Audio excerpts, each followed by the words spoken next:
Hello and welcome to another MyTunes podcast right here at manxradio.com. Marc Tyley, the nation station, Manx Radio. Thin Lizzy were one of the most accomplished bands playing pop rock ever, and I mean ever. And the late Phil Lynott was one hell of a frontman, probably one of the best frontmen ever in a rock band. So how does Dave Cohen get himself ready to take out Bad Reputation, the amazing Thin Lizzy tribute band here on our Isle of Man? He's my guest this week on MyTunes. Come on, Dave. Welcome to MyTunes. How on earth do you get yourself ready to sing those songs and play the bass with that band? Well, that is a very, very interesting question. So, I listened to a lot of Thin Lizzy. There was a point I was in a band beforehand called Blackwater Creek.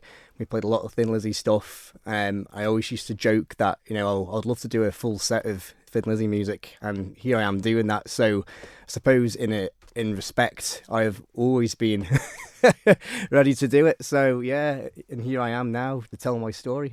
Well, you certainly are. When we were just chatting before we started recording, I was saying I've seen a lot of bands doing Thin Lizzy. Even Thin Lizzy themselves, the more recent version of them, they didn't make their bass player sing. Yeah. Because that is a tall order with those songs, because you're singing across some rhythmic patterns. I don't want to get too into it, but you're singing something quite different from what you're playing. It really is, yeah. It's almost a case of patting my head and rubbing my stomach at the same time, especially with Phil Lynott. He's such a hard person to reference, because if you listen to the records, they sound difficult. And I sometimes go, I might listen to the actual live version of it and how that sounds. And then when you listen to him, he sometimes plays it off beat.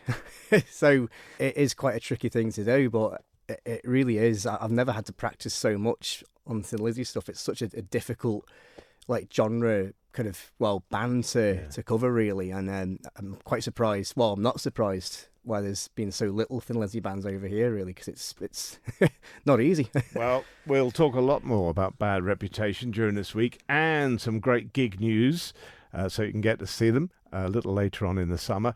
But I want to talk about you growing up on the Isle of Man and first getting into music. What was your sort of route into all this? Well, my parents really, they were the start of it. My mum's always been into Queen and a little bit of Thin Lizzy, not as much as me. All the old stuff, Ozzy Osbourne, Black Sabbath, and the Beatles, the early Beatles. So I grew up on that, and my brain's just been wired to that ever since, really. And I've been a musician since I was 12. I was in a brass band before that. I was in Douglastown Band.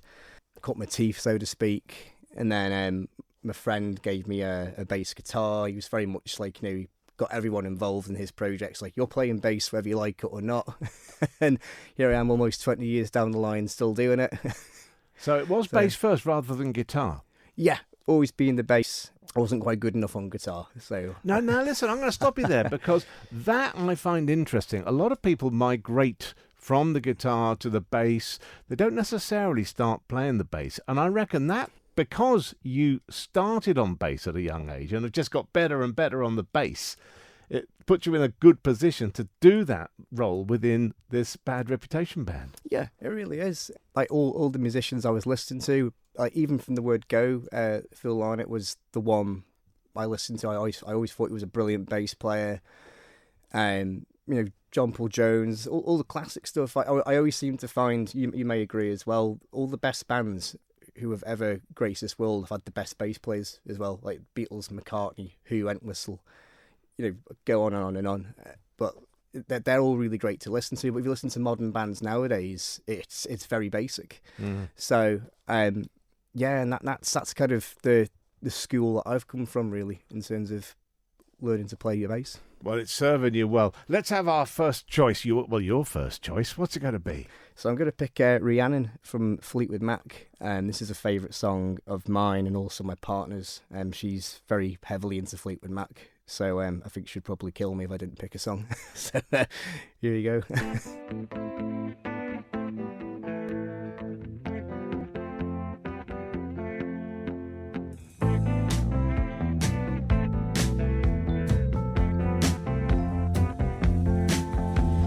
Yeah.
My guest on My Tunes this week plays the bass and sings in the most amazing band who are a tribute to Thin Lizzy. They are Bad Reputation, Isle of Man band, fabulous.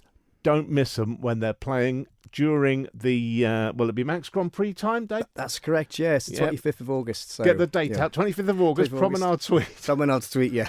It's going to be amazing. Shameless Now plug. then, I'm just looking through the lineup. Alex Duke on guitar, Kev Cleater on guitar, yourself obviously bass and vocals, and John Cleater on drums. No relation, we don't think, to Kev, unless they're not telling us. Well, they've kept it quiet on the dinner table, so Okay, yeah. okay. Now, what's the sort of ages? You're 30? I'm 35. You're 35. What about the other guys? God, that's a good question. 20-something? Well, Duke, Alex Duke is in his late 20s. Yeah. He's probably going to hate me for not knowing his age. Yeah. Kev's, just over 50. Oh, Early okay. 50s, and then John's just turned 47. Okay, Yeah, so quite a spectrum of ages, yeah, really. it's quite a wide spread. So, two of the guys at least were around when Thin Lizzy were still making music.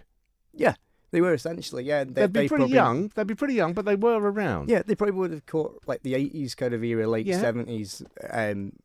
They would have been, of course, very young, but Yeah. they would have seen all that, yeah. Okay, well, fair dues. There's a nice, interesting spread of ages. I like it. Tell me, what do you think is the reason for the longevity of Thin Lizzy's music? I just feel like they're a unique sound. The twin lead guitars are just, really unique. It's the best way to describe that, and that has gone down through the generations. I know, fair enough, Thin Lizzy probably don't get the credit they deserve for being a world, recognised band. But if you listen to the stuff, really, you don't need to know their songs. You don't need to be taught them. If you just listen to them straight away, you're hooked. It was the same with my girlfriend when she first watched our Bad Reputation gig, the first gig. She was hooked on the stuff because she's only ever heard Boys Are Back in Town and Whiskey in the Jar. And then when she had the entire set, she's like, I actually really like this stuff. And it's just very accessible, isn't it? That's probably the better word to describe it. I would say they're classic tunes. I mean, the performance standard is ludicrously high. I mean, the standard is so high in all the musicianship, but they are great, great tunes. It's an interesting thing. I remember being such an old man. I remember when Thin Lizzy got a lot of success in Japan, the marketing was all around Scott Gorham because the Japanese loved this long hair that Scott had. And on Sarah, when they produced that sort of ballad, it was all Scott Gorham's picture all over Japan because he was the poster boy. He was, yeah. He was the poster boy for the band in the Far East. Well, we only knew Phil. I mean, Phil was our main man here. But it's funny how that worked. So they had two separate divisions of PR going. Yeah, it's funny. It was similar with Queen, because Queen in Japan, John Deacon was the popular member, and they used to worship him like he was the god. That. Is that right? John Deacon. They did, yeah. Amazing. Well, look, obviously this week you're going to have to choose a Thin Lizzy song somewhere along the line, and we're going to take one today.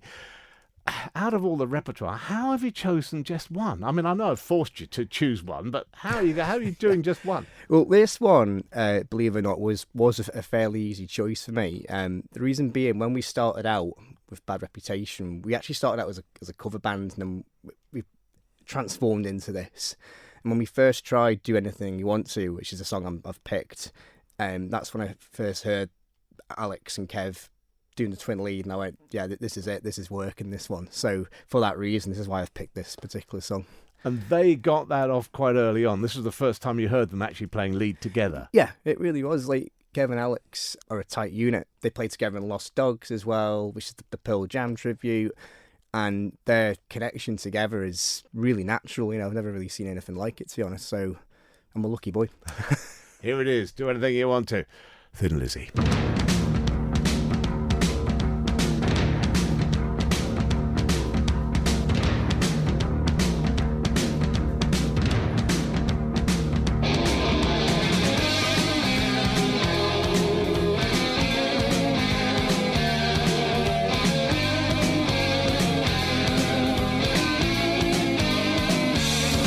There are people that will investigate you.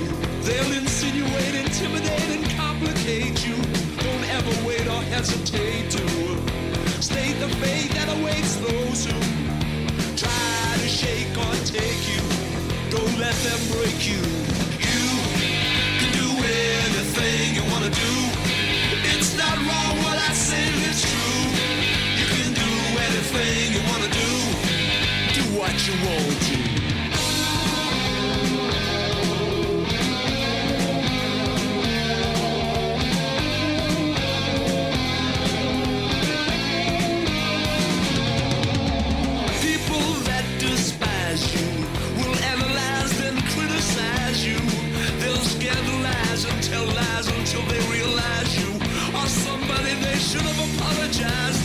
Don't let these people compromise you. Be wise to you. Can do anything you wanna do. It's not wrong what I say, it's true. You can do anything you wanna do. Do what you want to. Hey you, you're not there puppet on a string. You can do everything.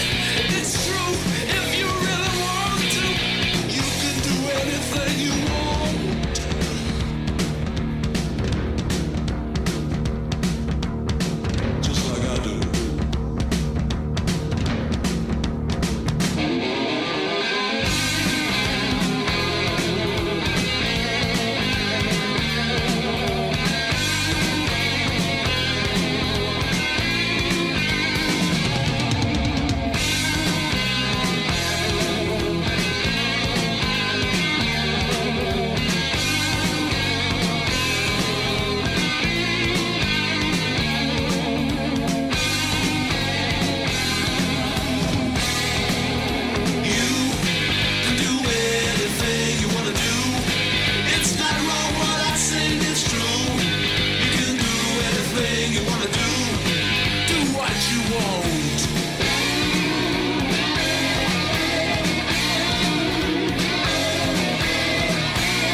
The route to bad reputation for my MyTunes guest, Dave Cohen, is an interesting one. And today, Dave, I wanted you to take me through the various bands right from the beginning that you've been in and the people you've played with leading up to this bad reputation band. So where do we start? School, I guess? It was really, yeah. It was probably like GCSE era. Because I was in the brass band before that. I was with a friend called Ian Dixon, who actually played Shrek recently, a few years ago. Yeah, that's the man. And he's a singer. I had a friend called Lee, and he introduced me to the bass because he had this really old, worn out bass guitar. I didn't know how to play it, and he said, "But you're going to play bass for us anyway, whether you like it or not." So that kind of started, and then we got introduced to a guitar teacher who's sadly no longer with us, called John Nelson. And we used to do his little guitar workshops we used to do. First gig was in the Outback. And then from then, yeah, I've been hooked really and been doing that ever since. So that band was called Bass, spelt with an E. Oh, okay. Yeah, okay. Very, very, very good name. And then from that, yeah, it led on to me forming another acoustic band called Duckbrush. As you can probably tell, I'm not very good with band names. And yeah, we did a couple of acoustic gigs with that. And that led to Blackwater Creek, which I did with two guys called Ross Doyle, who's in Backdoor Slam, and Liam Callow, who's in Mad Daddy now. And then from that, I was meant to join Ed Force One as their singer. And we had a couple of practices, fell through, they're back together again. From that, we formed like a separate band, which was meant to be a covers band. And we did, a lot of like TT based stuff. We jokingly called ourselves TT94 because it sounded like a set list from 1994. And then from that, we were just recognising the Thin Lizzy stuff was our strongest songs. And then Kev suggested, well, how about we just, actually have a vision and turn this into a Thin Lizzy tribute band? And yeah, here I am today. And there it is. Now, you mentioned Ed Force One. That's another vocal challenge. If you're listening, you wonder who Ed Force One is. An Iron Maiden tribute band. Yep. Fine Band. Bruce Dickinson. That's a tough ask. It was, yeah. And I think that was one of the reasons why it eventually didn't happen in the end, because it was a tough challenge. I formed an off branch from that called Island Maiden. Oh, I like that. Yeah. And you say you're rubbish with band names. That's brilliant. Island Maiden. That's superb. Exactly. Well, that was just one of many that I got right. But anyway, so I kind of formed that. I'm also no longer in that for the reason, but like you said, it's such a tough task, and I was probably more committed to the bad reputation as well. So that's I kind of left that and let them carry on the Island Maiden name, and then carry on with bad reputation. I think when you're doing Phil Lynott songs, you've got so much expression in your voice. And it's not just a rock screamer. You've got so much variety in the delivery of the songs. And you can really take ownership of them, can't you? What I like singing about Phil Lynott, it's like you said, it's kind of like you can do, excuse the pun, do anything you want to with it, Yeah. And he did that on stage as well. And I always felt like he was a very bluesy soul type singer, Phil Lynott. Very, very underrated as well. As a musician in general, even his bass playing sometimes is a bit... not really talked about as much, but... Well, I think, as I mentioned, going back to being around in that era, nobody partied as hard as him. Nobody exceeded the stated dose quite as much as him. Nobody could understand how he did it with hardly any sleep. He was always out on the town, and yet he delivered night after night after night. Exactly. Incredible. And he was one of the very few, I wouldn't say very few, who committed to the fans. That his commitment was to fans, and they enjoyed the show, and whether he turned up in a terrible state or not, he made sure he was always on point. He got it right. So. Let's have today's track. Not Thin Lizzy, but The Who. It is, yeah. This is Barbara O'Reilly by The Who. It is one of my favourite songs ever. The Who is one of the reasons why I play bass. I love John Entwistle, fantastic bass player, probably the world's greatest ever bass player that's ever lived. And this is another band that was introduced by my mum. I asked the question, who are The Who? And this is one of the songs that I was introduced to, and then I went through a massive phase loving The Who I still do, but when I was younger I was very, very much into The Who, so this is why I've picked this song.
Reputation are a phenomenal band. They pay tribute to Thin Lizzy.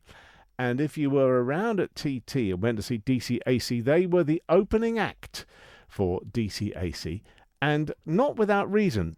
A, because they're brilliant, but also two of the members of Bad Reputation are also in DCAC. So two of your guys had a very long night, Dave Cohen. They certainly did, yeah. They were there from more or less 7 o'clock till borderline midnight. So, yeah, especially for John playing drums all night. So I take my hat off to him. Don't envy him, of course. I wouldn't have done that personally, but, you know, it worked out well. It worked out brilliantly. I mean, it was one of my favourite nights ever in the Villa Arena. Both bands played the socks off. Both of you did. Now, let's talk about the next gig, because you're back, you're in the Promenade Suite, and you're getting the prime bill. Who's supporting you this time? So we've got the fantastic Dropkick the Fish supporting us. If you don't know who they are, they won the Battle of the Bands at Quids Inn at the start of the year. I think it was around March time they won it. I went to watch them on the final. I thought they were brilliant, and they were the first ones in my mind when it came to finding a support act. So they will be there. It's a great venue. I mean, it's not huge, but it's big enough to get a really good atmosphere in, isn't it? Yeah, it is. Yeah, it can fit a couple of hundred people in there, and I that was for me the place to go to do a big gig. I've said that with, no, inverted commas. Yeah. I think it's going to be a good night. And Grand Prix as well. There's going to be people from the UK who wanted to see it. So, and the tickets are fairly cheap, £13 as well.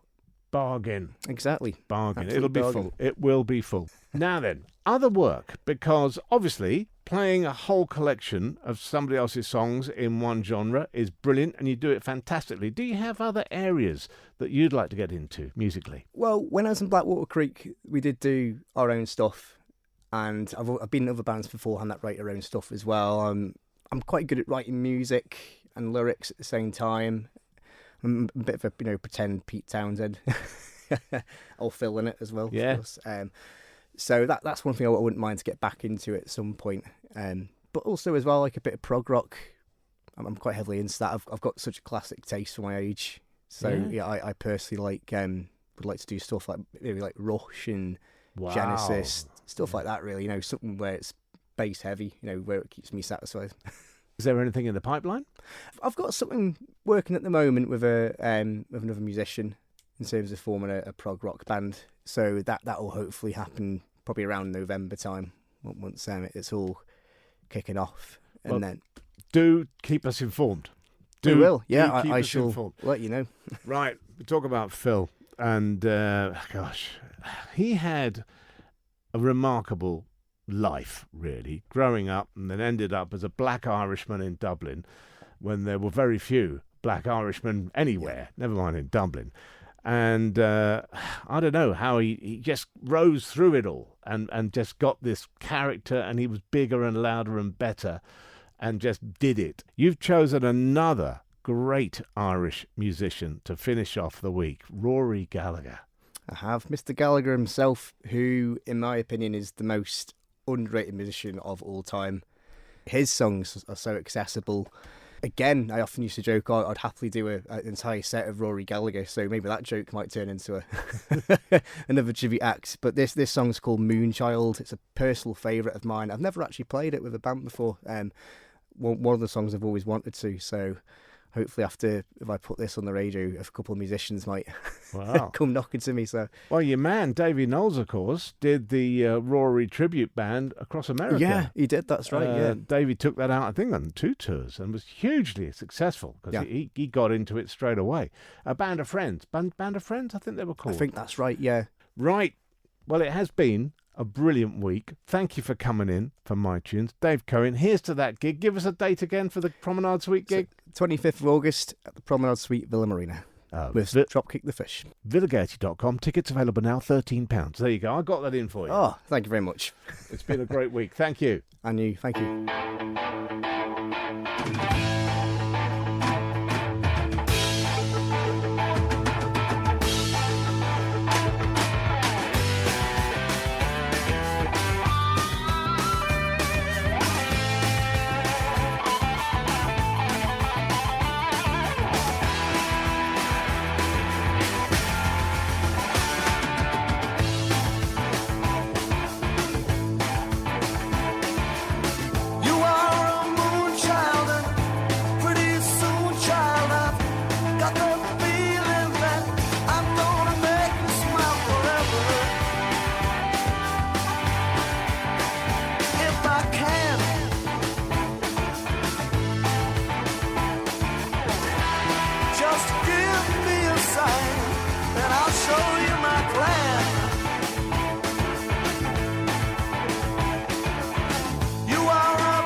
Great to hear Rory Gallagher again on My Tunes, the choice of Dave Cohen. Thank you, Dave, for a great week.